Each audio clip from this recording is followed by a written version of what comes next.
Bonjour, je m'appelle James Roderick, je suis chasseur de trésors. Bienvenue dans mon univers. Cette semaine, notre journaliste Nicolas Vinclair a vécu en immersion 24 heures dans la vie de James, un chasseur de trésors un peu fou. C'est vraiment un lieu extraordinaire et magique, où la propriétaire aurait mystérieusement disparu au début du 19e.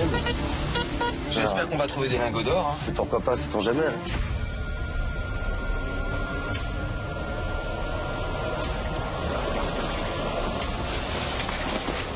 J'ai localisé une galerie. Je te tire, hein. Là, qu'est-ce que ça a donné? On fait un tirage de tarot. Plus personne ne bouge.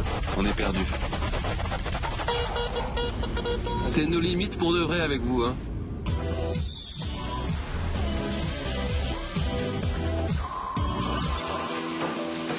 James Roderick se rêve en Indiana Jones des temps modernes. Sa passion, parcourir la France à la recherche de trésors enfouis. Ce matin, il m'invite à le suivre dans une journée de sa vie, une journée qui commence ici, dans ce grenier de l'Ouest parisien.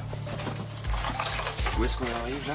Ici, c'est le petit grenier où je stocke tout mon matériel pour pouvoir faire mes recherches, mes prospections et pour pouvoir en même temps faire de la plongée. Donc je suis obligé de me déplacer avec un minimum de matériel. Alors c'est l'antre au trésor aussi, hein.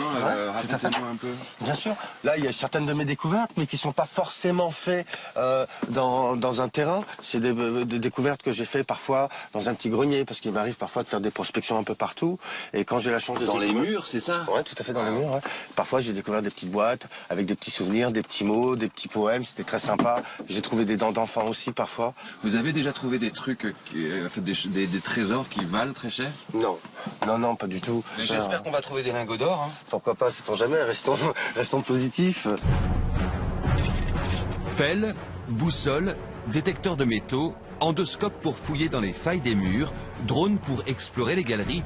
Plus de 30 000 € d'équipement high-tech pour un chasseur de trésors qui prend sa mission très au sérieux. Ce matin, il part pour un village dans l'est de la France.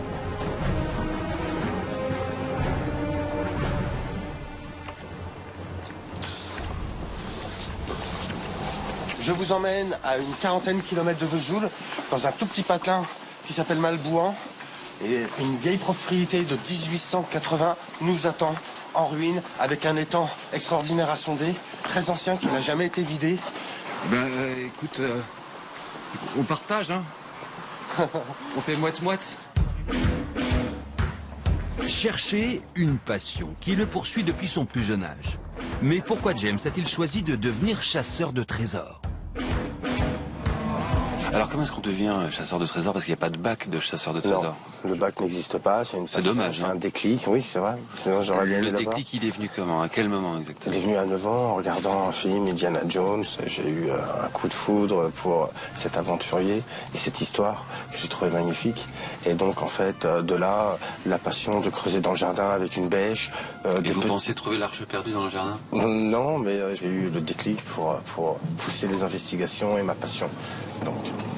Donc vous êtes rentré dans la passion comme on rentre dans ce tunnel? Ouais, tout à fait, c'est exactement pareil. Ouais. Pas de marche arrière, pas de retour possible. Après 3 heures de train, James n'est toujours pas arrivé. Bon, pourtant, je suis arrivé sur Vesoul. Il reste une petite dizaine de kilomètres à faire pour arriver au domaine de la Saulnaire, à Malbouan. Et ben, ça va faire 10 kilomètres à pied. Allez, go, c'est parti.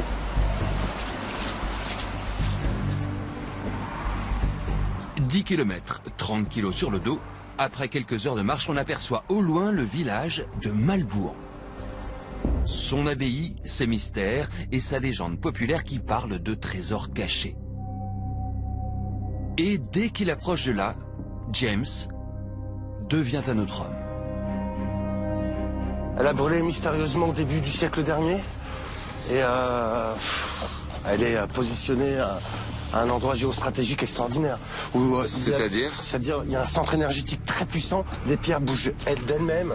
À certains endroits, on sent qu'il y a des pierres qui se déplacent et qui vont à l'encontre des lois physiques et des lois de gravité terrestre. Oh. Et ça, tout le voisinage ont pu le constater, moi aussi. Et ce qui est très étrange, c'est aussi l'histoire de ce petit étang derrière, où la propriétaire aurait mystérieusement disparu au début du 19e. Ouh là là, je sens qu'on rentre dans la contrée des fantômes. C'est pas impossible. Et c'est vraiment un lieu extraordinaire et magique. Et regardez-moi cette vue. Ici, vit Isabella. Je vais lui... On se croirait dans un film d'horreur un peu. Je vais lui signaler ma position et lui demander l'autorisation de monter donc ma tente là-bas, en amont, dans sa propriété, à côté de l'étang, là où j'envisage de faire une plongée. Oui, t'es un beau chien. Bonjour Isabella. Comment allez-vous? Ça va, je vous remercie. Bon, j'ai fait un bon voyage. Pour pas perdre de temps, je vous demande l'autorisation de pouvoir géolocaliser quelque chose, un objet. Pas de souci. Oui, pas de D'accord, très problème. bien. Je retourne en amont et je monte ma tente et je reviens vous voir tout à l'heure. D'accord, à tout à l'heure alors. Ça marche. À tout à l'heure, Isabella. Merci. Au revoir. Isabella, on va peut-être trouver alors un trésor chez vous, il paraît? Eh bien, peut-être, hein, c'est une vieille bâtisse, un vieux domaine, très très vieux domaine. Il s'est passé plein de choses, donc... Si on prend mon partage? pas de souci. Et on va au Bahamas. Merci. Merci.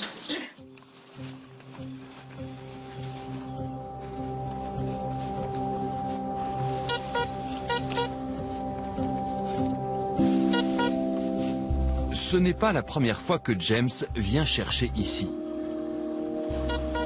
Il connaît le moindre recoin de cette forêt.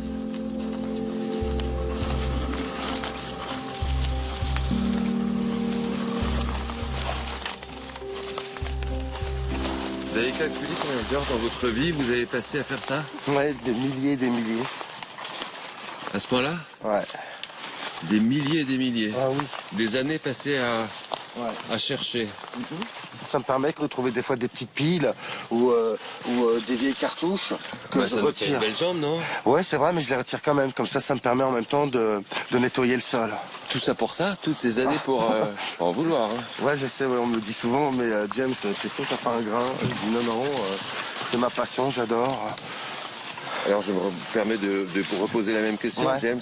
Ouais. Vous êtes sûr que vous n'avez pas un grain? Je pense que j'en ai peut-être même plusieurs en fait. Cette fois-ci, il en est convaincu, il va trouver.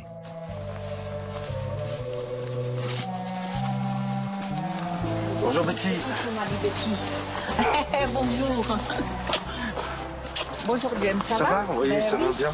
Et vous n'avez encore pas découvert un trésor depuis le temps que vous cherchez? Il paraît qu'ils étaient riches dans le temps, Ils étaient riches, il y avait beaucoup d'échanges commerciaux qui se faisaient donc en pièces d'argent, en pièces de bronze et aussi en pièces d'or. D'or? Effectivement. Ils enterraient leurs pièces d'or dans des marmites, puis après, avec la guerre, tout a été recouvert, tout a été chamboulé, et puis personne n'a trouvé le trésor. Personne sauf moi. Parce Et que la oui. marmite, justement, je pense Vous savoir la où elle cherchez? est. J'ai localisé une galerie et j'ai bientôt envoyé un robot dans cette galerie.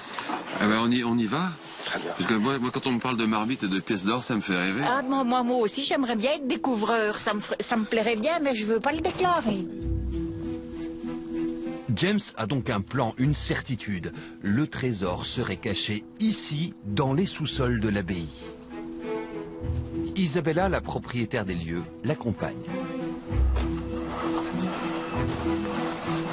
Si je vous emmène à Isabella, c'est uniquement parce qu'il y a une question que je me pose et je n'arrive pas à avoir de réponse. Là, dans cet angle de mur, regardez. Il y a une aération. On dirait un petit canal qui va sur plusieurs mètres. Je dirais 7-8 mètres. Et en fait, je ne peux pas y accéder ni avec un endoscope. Donc j'ai envoyé ma voiture télécommandée pour prendre des images et avec un viseur laser pour voir ce qu'il y a de l'autre côté en fait. On peut espérer y trouver une salle, une autre pièce de l'autre côté. À mon avis, peut-être un tombeau ou une salle secrète qui correspondait directement avec en fait cette vieille abbaye.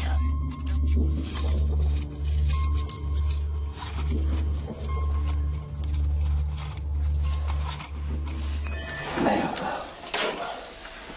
Oh putain. Elle est bloquée. Allez ma chérie, tourne à droite. Alors là, ça... Parce que j'ai un petit problème, ma machine, la ficelle, elle a lâché. Je sais pas comment je vais improviser. Je peux peut-être essayer de rentrer dans le tunnel. Bah tu sais quoi, Isabella, j'accepte ta proposition. Je vais essayer, je te promets rien. Hein. Ça se trouve, c'est le derrière qui va pas passer. James, le trésor à trouver dans pas longtemps, mais ça va être Isabella. Hein. Ouais, bah ouais.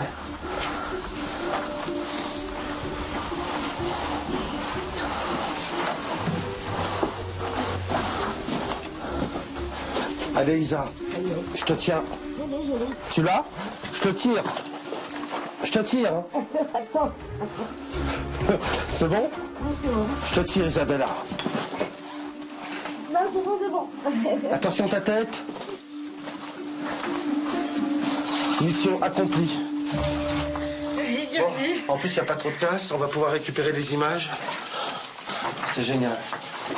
Notre chercheur a bien retrouvé son petit robot, mais pas encore un trésor. Et pour le trouver, rien ne le rebute, pas même l'eau glacée de l'étang, à quelques mètres de la bâtisse.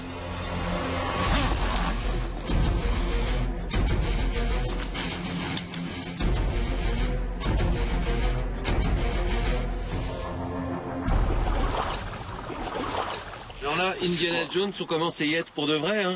Ouais, bah vraiment. Bah, Indiana Jones, il dit, là au milieu de l'étang, il va y avoir un petit truc sympa à faire. On va voir ce qu'il y a sous l'étang d'Isabelle. Dans une eau qui est à combien? Elle est à 3 degrés et quelques. Ah oui, pas mal. Ouais. Merci beaucoup de m'emmener dans une eau à 3 degrés. Bah, vous avez voulu me suivre, je vous ai dit, allez, c'est parti. C'est nos limites pour de vrai avec vous, hein? Et encore, c'est que le début.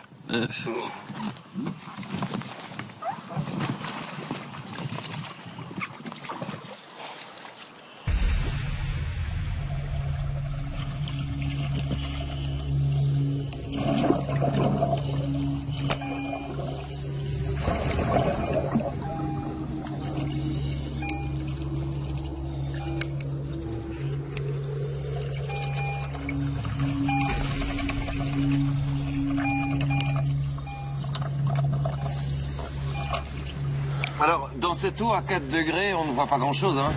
Non, On va se dire rien. on a une visibilité de 50 cm. Pas plus. Donc là, qu'est-ce que ça a donné? Rien, j'ai localisé apparemment là-bas une portière de voiture et à côté une chaise métallique, c'est tout. Ouais, bah ça nous fait une belle jambe. Ouais, c'est vrai. C'est pas avec ça qu'on va repartir en hélicoptère aux Bahamas? Non. Encore rien. Alors, quand la réalité s'acharne, James se persuade autrement qu'un trésor n'est pas loin. Isabella, je te propose d'en venir directement au but. On fait un tirage de tarot et directement on va voir avec une question bien précise si oui ou non on peut découvrir quelque chose d'extraordinaire ou pas, ou un trésor, quelque chose de caché, dissimulé, je ne sais pas. Une obsession qui dissimule une faille. Un secret. On voit que ton tarot il est très positif et favorable. Donc moi, si je me base sur la résultante en me disant oui, il y a une opportunité et il y a peut-être quelque chose, il y a un mystère ou un secret enfoui dans ta propriété, ou même un objet à découvrir, le tarot répond favorablement. Il dit il y a une opportunité à saisir. Il a un côté médium, James, j'ai l'impression. Oui, Un côté mystique? aussi, oui. Ouais. Et est-ce que vous le connaissez suffisamment pour savoir d'où vient ce côté no limites? Je pense que le fait d'être, comme moi, un enfant de la DAS, ça nous fait nous battre. Ah, parce que vous êtes un enfant de la DAS, James? Effectivement, oui. Adoption plénière, très jeune, et je suis de la DDASS, tout à fait. Ah oui?